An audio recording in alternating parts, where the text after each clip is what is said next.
Hey, how are you? My name is Andy, and I am a fine artist, and I'm here today to share with you some of my tips and tricks when it comes to art materials. So the question is, do I need expensive art materials if I'm a new artist? And the simple answer is no, but it gets a bit more complicated. Here's my recommendation.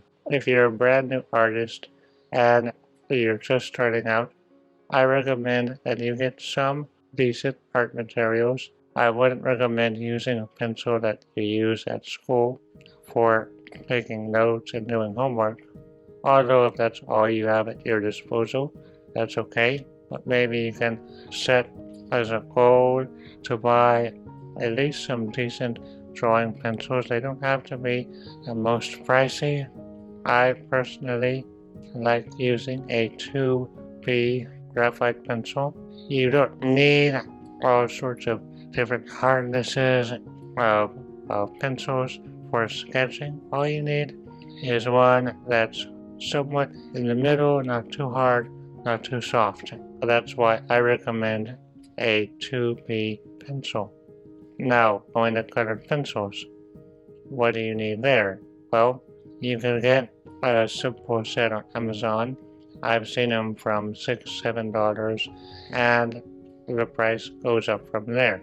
What happens with colored pencils is the cheaper they are, the less pigment they have in them, and the more wax, and therefore the less color they have in them. So I would say if you're starting out, get maybe a $10 set. That'll do. Now, as you develop your skills, you want to build, maybe get a nicer set. I have used colored pencils such as Caran-Luminance colored pencils and Faber-Castell polychromos. They're both rather pricey, but they're very good. I really am liking right now Faber-Castells. I think they're very buttery, very soft, and very colorful. I know one popular brand is Prismacolor. However, personally, I have heard some negative things about their quality. Now, in the past, if you look at my YouTube videos, many of them where I did drawings of animals were done with Prismacolor colored pencils, and I used them for years. And they're, I would say, somewhere in the middle, not too cheap and not too expensive. Now, when it comes to paint, such as acrylics, I would stay away from the cheap paint that you find at Walmart. If you can, go buy something that's somewhere in the middle. I've used brands from Hobby Lobby and Michaels, and they're good. They get done the job, and sometimes if I'm laying in the background of a painting and I just want to add a lot of paint and not use my more expensive paints, I'll use the cheaper brand because I need a lot of it and I don't want to use up my more expensive color paints. So, like I said, don't get the cheapest, but if you're able to get something somewhere maybe one step above from the cheapest, that's what I would do when it comes to acrylics.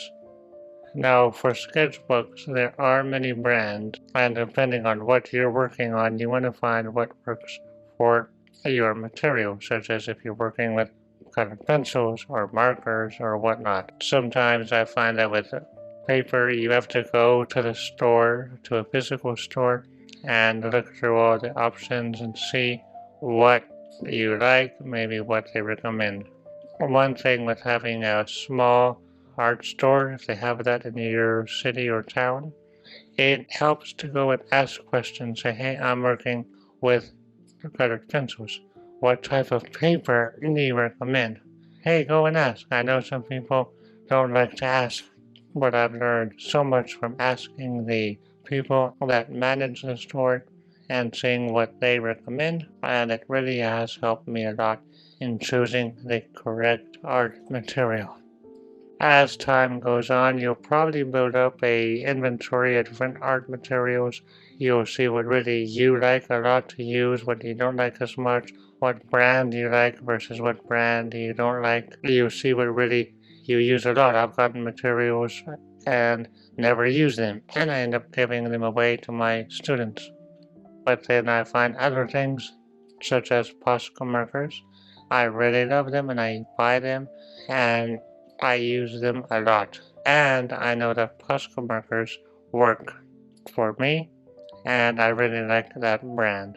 So for any new artist, what I would recommend is getting at least a decent sketch pad, something that can be dedicated to your art and only to your art, and also some decent pencils for drawing and an eraser. From there, all the rest will come in due time.